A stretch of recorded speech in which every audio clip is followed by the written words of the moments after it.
How do our thoughts shape our reality?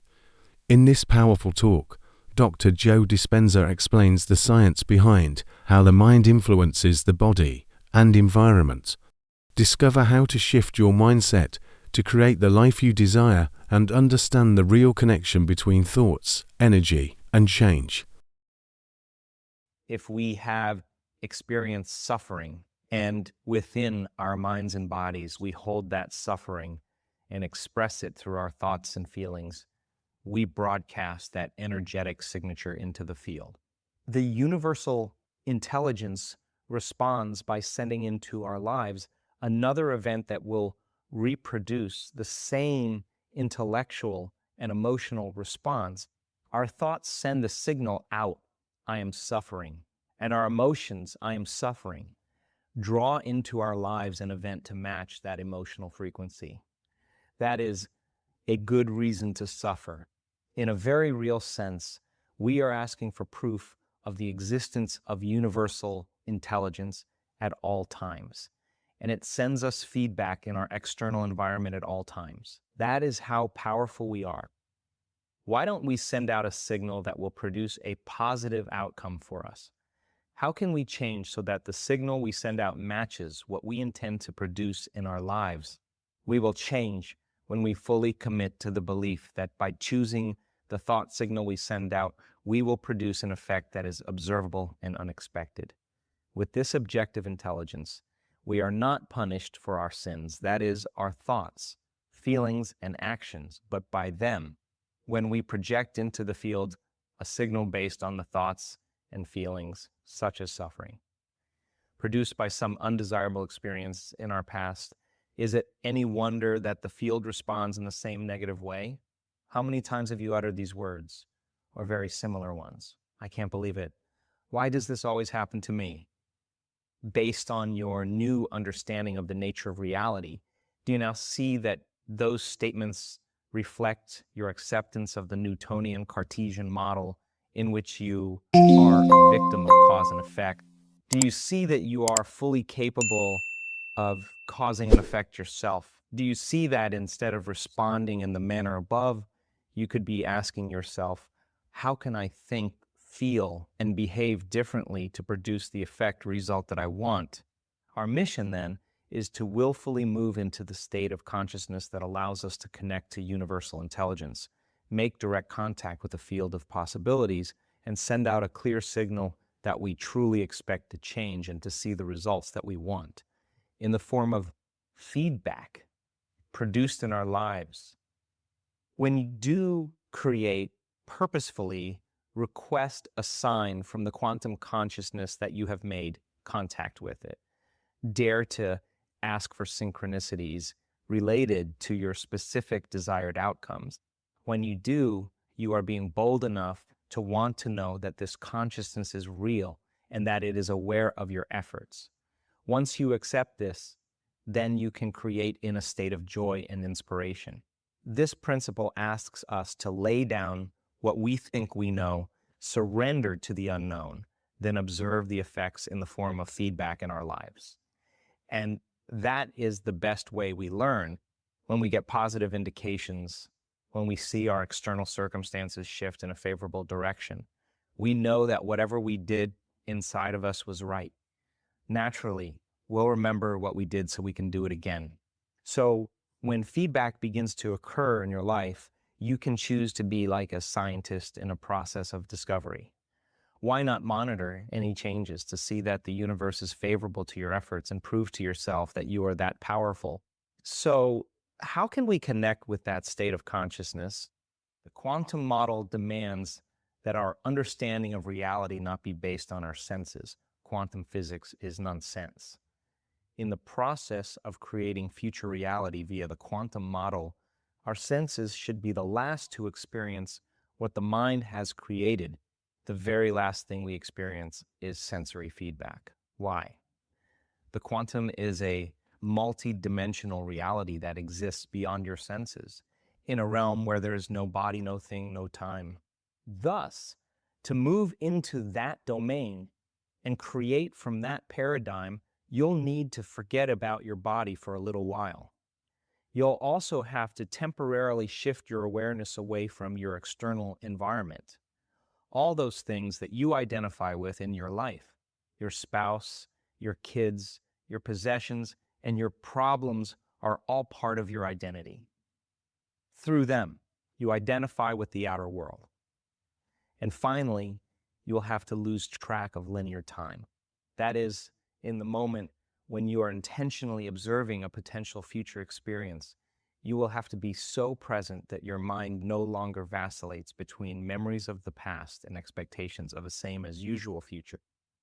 Isn't it ironic that to influence your reality environment, heal your body, or change some event in your future time, you have to completely let go of your external world? Nothing. You have to release your awareness of your body, no body. You have to lose track of time, no time. In effect, you have to become pure consciousness. Do that, and you have dominion over the environment, your body, and time.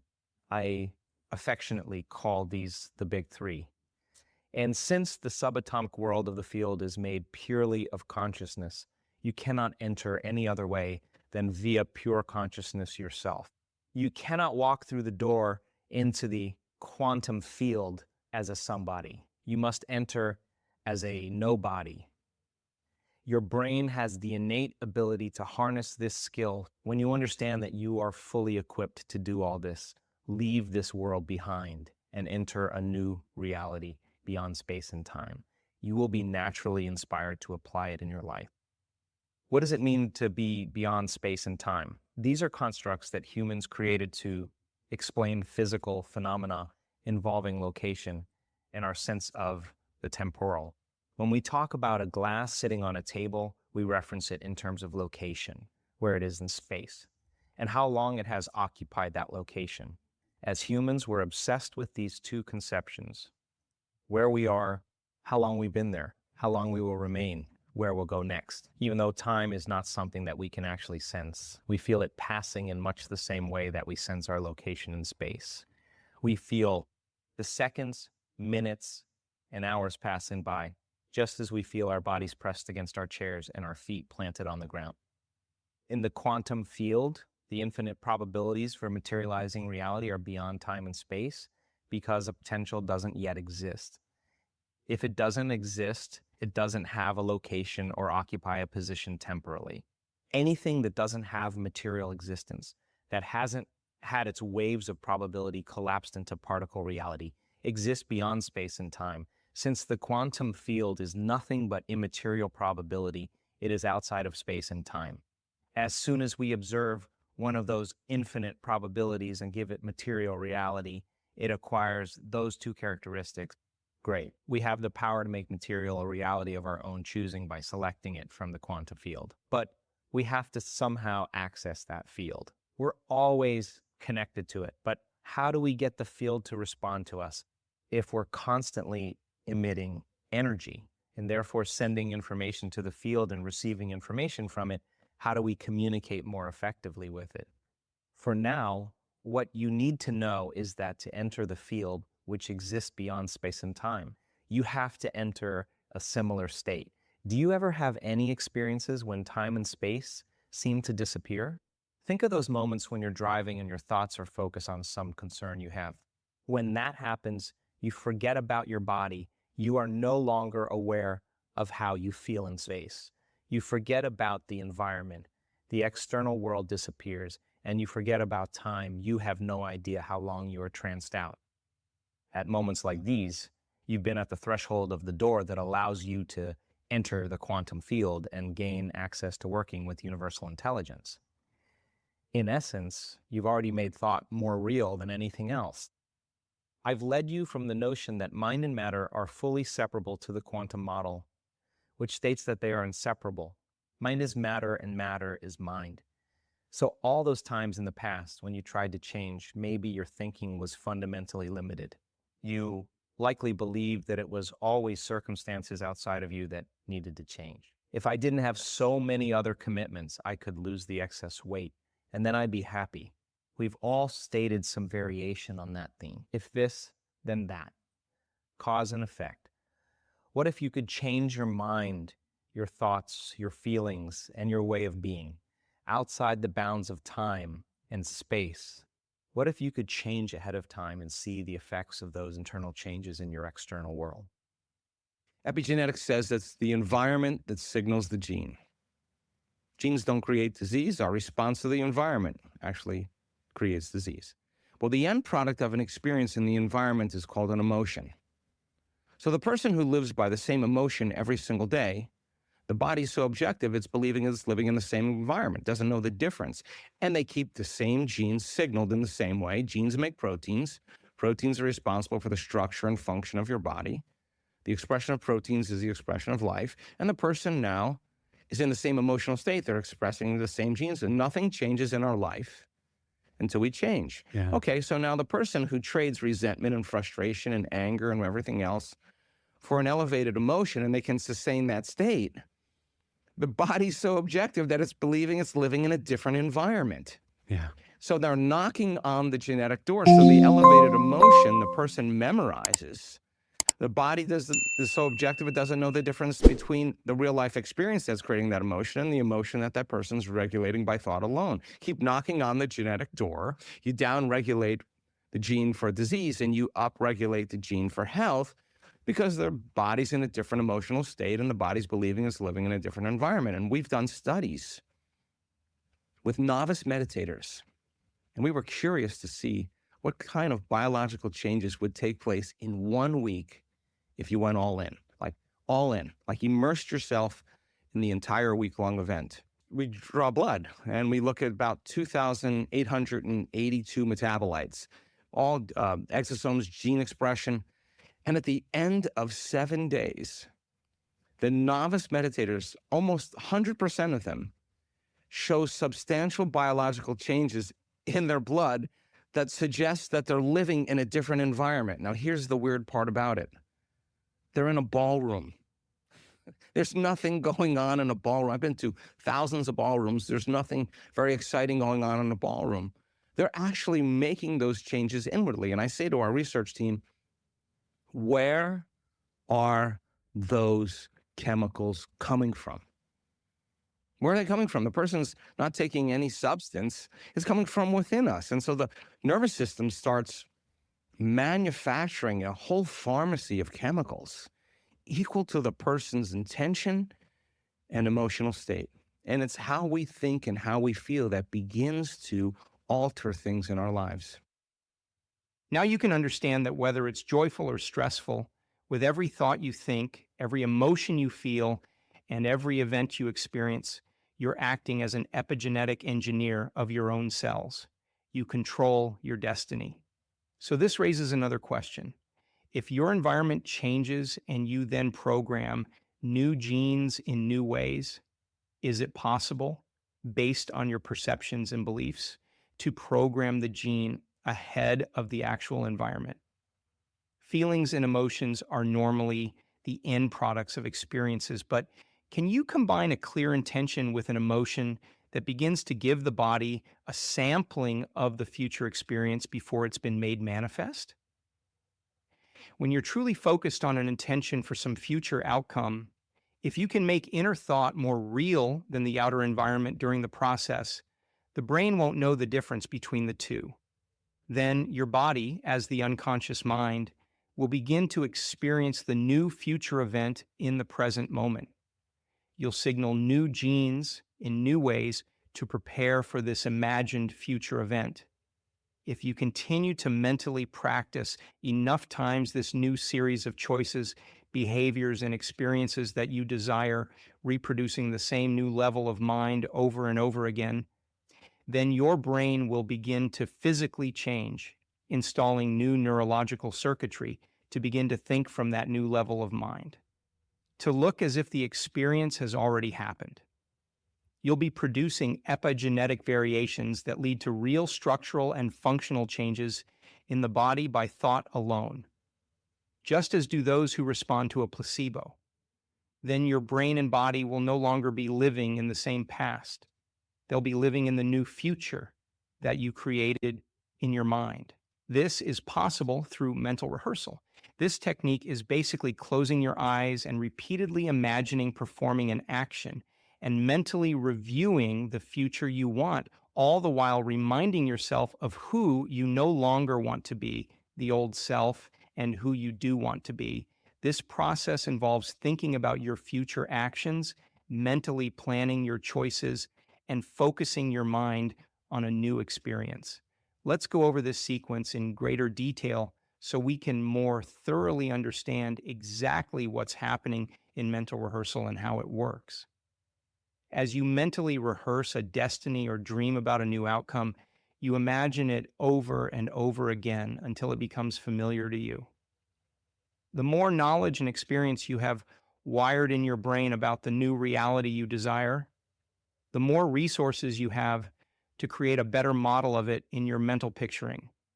And so, the greater your intention and expectation are. You are reminding yourself of what your life will look like and feel like once you get what you want. Now you are putting an intention behind your attention. Then you consciously marry your thoughts and intentions with a heightened state of emotion, such as joy or gratitude. Once you can embrace that new emotion and you get more excited, you're bathing your body in the neurochemistry that would be present if that future event were actually happening. It could be suggested that you're giving your body a taste of the future experience. Your brain and body don't know the difference between having an actual experience in your life and just thinking about the experience. Neurochemically, it's the same. So your brain and body begin to believe they're actually living in the new experience in the present moment. By keeping your focus on this future event and not letting any other thoughts distract you. In a matter of moments, you turn down the volume on the neural circuits connected to the old self, which begins to turn off the old genes, and you fire and wire new neural circuits, which initiates the right signals to activate new genes in new ways. Thanks to the neuroplasticity discussed previously, the circuits in your brain begin to reorganize themselves to reflect what you're mentally rehearsing. And as you keep coupling your new thoughts and mental images with that strong positive emotion, then your mind and body are working together, and you're now in a new state of being. At this point, your brain and body are no longer a record of the past. They are a map to the future, a future that you've created in your mind. Your thoughts have become your experience, and you just became the placebo. I think there's 2 times the door to the subconscious mind opens up.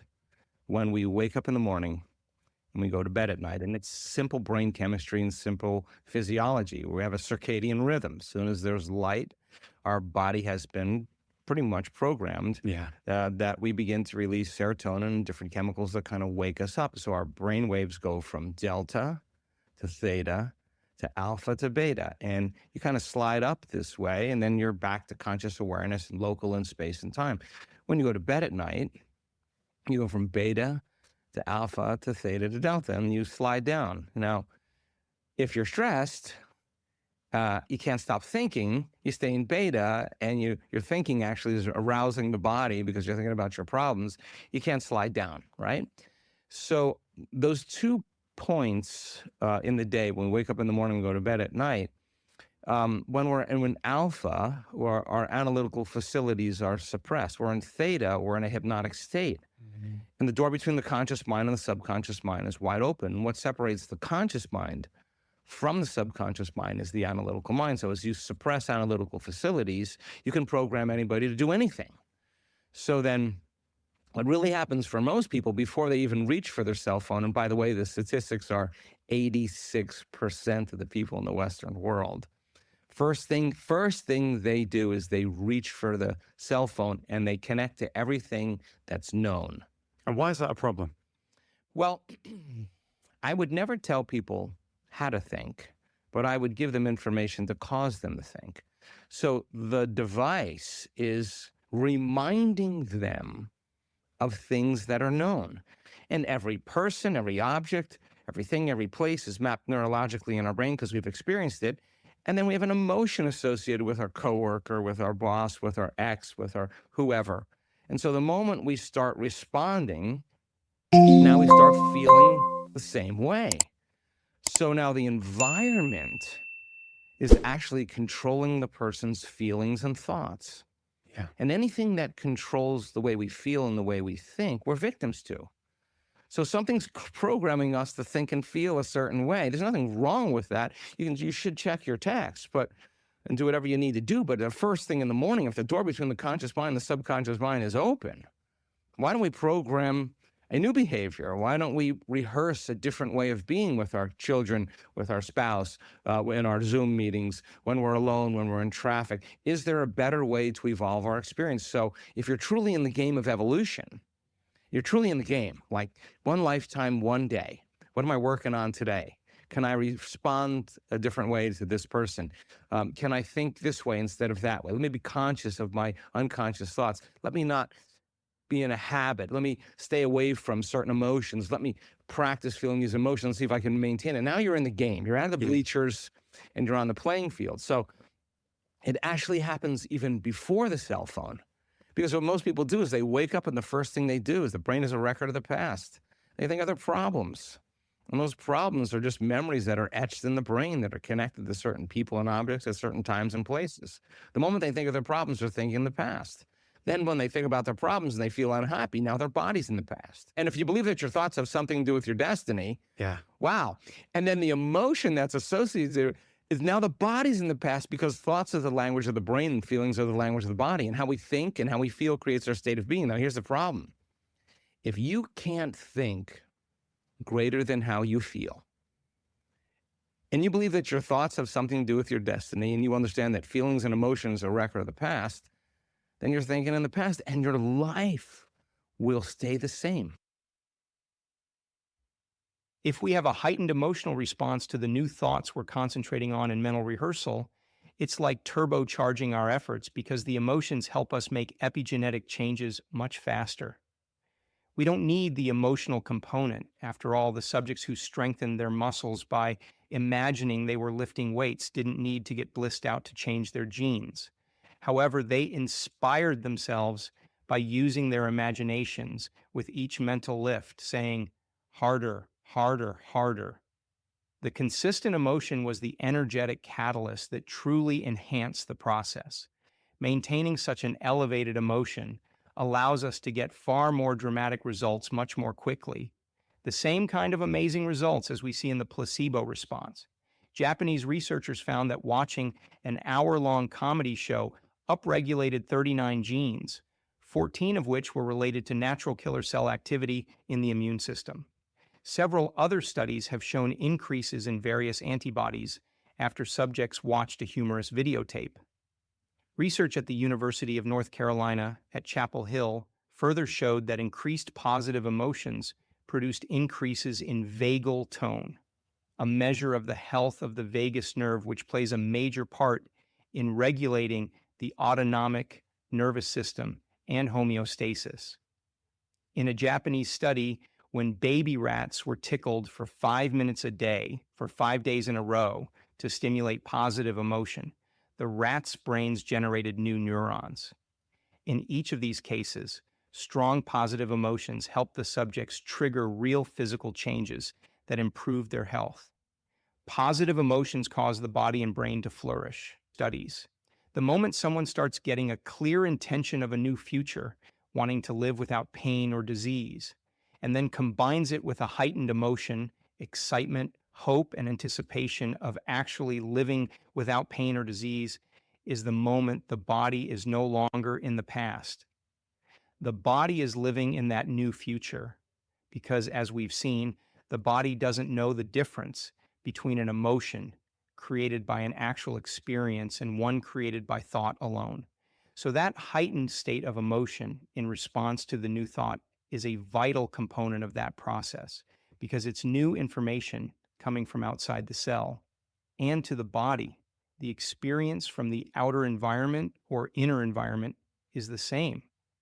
So it makes sense that we should concentrate not merely on avoiding negative emotions like fear and anger, but also on consciously cultivating heartfelt, positive emotions such as gratitude, joy, excitement, enthusiasm, fascination, awe, inspiration, wonder, trust, appreciation, kindness, compassion, and empowerment to give us every advantage in maximizing our health. Studies show that getting in touch with positive, expansive emotions like kindness and compassion, emotions that are our birthright, by the way, tends to release a different neuropeptide called oxytocin, which naturally shuts off the receptors in the amygdala, the part of the brain that generates fear and anxiety.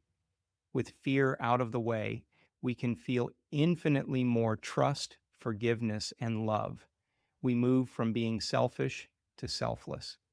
And as we embody this new state of being, our neurocircuitry opens the door to endless possibilities that we never could have even imagined before.